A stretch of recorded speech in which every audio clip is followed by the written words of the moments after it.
Hello students, how are you? Welcome to M academy. मैं आप लोगों को क्लास 9 का चैप्टर फर्स्ट पढ़ा रही थी। कल मैंने टेक्स्ट बुक का कुछ पैराग्राफ्स पढ़ाए थे। आज हम उसके आगे देखते हैं। चलिए देखते हैं आगे।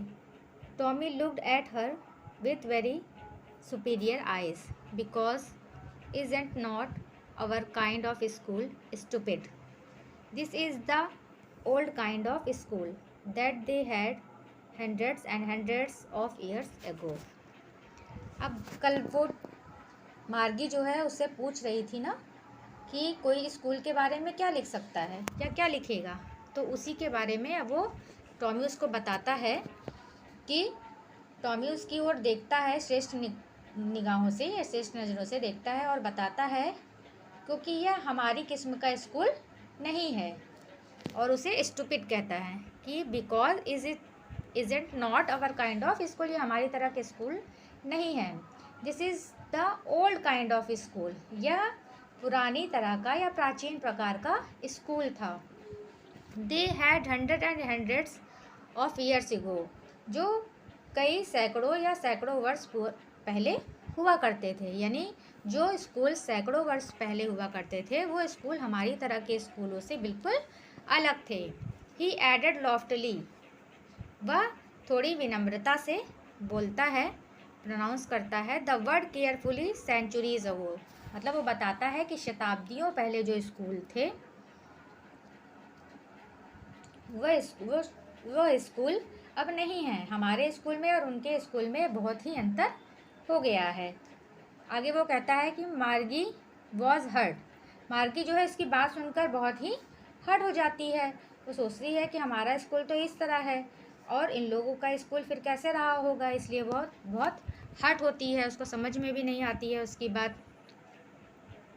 आगे वो बताता है कि well I don't know what kind of school they had all that time ago. She read the book over his shoulder. फिर भी मार्गी जो है वो उसको बहुत चोट पहुंचती है और वो कहती है कि अच्छा, मैं ये नहीं जानती कि लोगों के स्कूल इस समय के पहले कैसा हुआ करते थे, उसको तो कुछ पता नहीं था।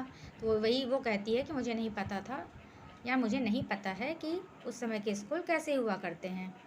और she read the book over his shoulder for a while then said, और टॉमी बुक पढ़ रहा था तो उसके कंधे के ऊपर से वो भी उसको पढ़ती रहती है और कहती है कि anyway they had a teacher. आगे वो बताते हैं कि उसके एक अध्यापक हुआ करते थे। तो sure they had a teacher but it was not regular teacher, it was a man. तो वो कहता है टॉमी कि हाँ sure they had a teacher, उनके एक टीचर होते थे लेकिन वो रेगुलर टीचर नहीं होते थे। मतलब कि जैसे उन लोग के मैकेनिकल टीचर रेगुलर हैं, घर पे ही हैं, वो उनके रेगुलर टीचर नहीं होते थे। और they was a man, it was a man, और वो मैन हुआ करते थे। जैसे उनके टीचर क्या हैं, कंप्यूटर हैं ना, एक मशीन है। लेकिन वो बताता है कि पहले जो टीचर थे वह एक मैन हुआ करते थे। A man, how could a man B a teacher? तो मार्गी फिर सरप्राइज होती है और उससे कहती है कि ए मैन, एक व्यक्ति कैसे एक टीचर हो सकता है, एक आदमी कैसे एक टीचर हो सकता है। Well he just told the boys and girls things and gave them homework and asked them question. आगे वो बताता है कि अच्छा, वह लड़कों से और लड़कियों से क्वेश्चन पूछते थे और उनको होमवर्क दिया करते थे। यानी जैसे अभी आप लोग पढ़ते हैं तो क्या होता है, जैसे आपके टीचर आते हैं तो आपसे क्वेश्चन भी पूछते हैं, आपको होमवर्क भी देते हैं।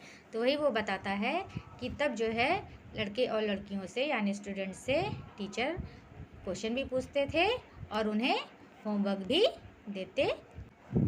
आगे देखिए, आगे बोलता है a man is not smart enough.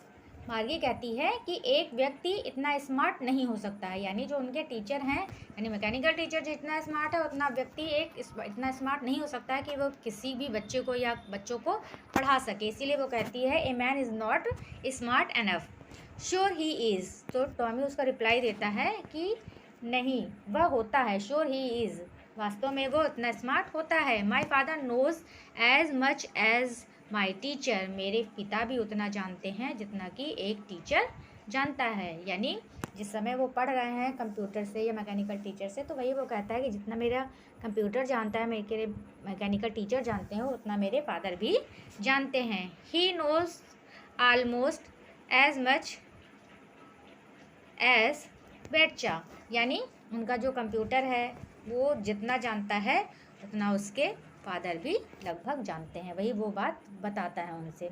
मार्गीज was not prepare to dispute that, लेकिन मार्गी को बात समझ में नहीं आती है, या उसको वो कहते हैं ना कि हजम नहीं होती है कि कैसे कोई मनुष्य इतना जानता है जितना कि एक कंप्यूटर जानता है, लेकिन फिर भी वो उससे बहस नहीं करना चाहती थी।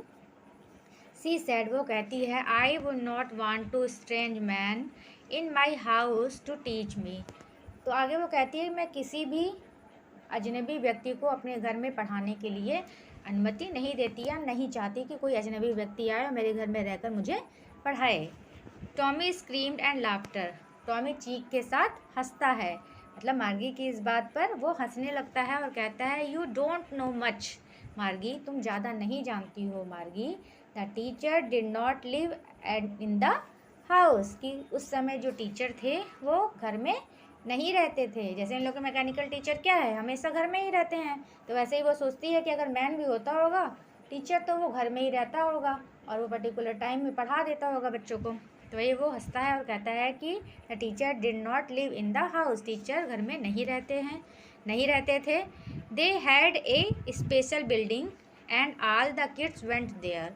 आगे वो बताता है कि उनके पास एक स्पेशल बिल्डिंग होती थी और सभी बच्चे उस बिल्डिंग में पढ़ने के लिए जाया करते थे। जैसे कि अभी आप लोग कर रहे हैं कि स्कूल होता है, आप सब बच्चे एक साथ स्कूल में पढ़ने के लिए आते हैं।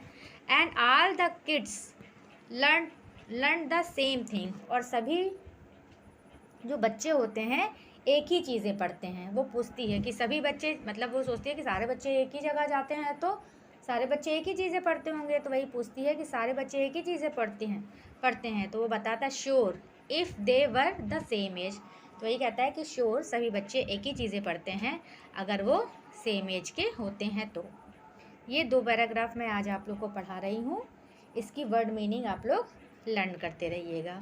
Okay, thank you so much. ये वर्ड मीनिंग मैं आप लोग को दे रही हूँ।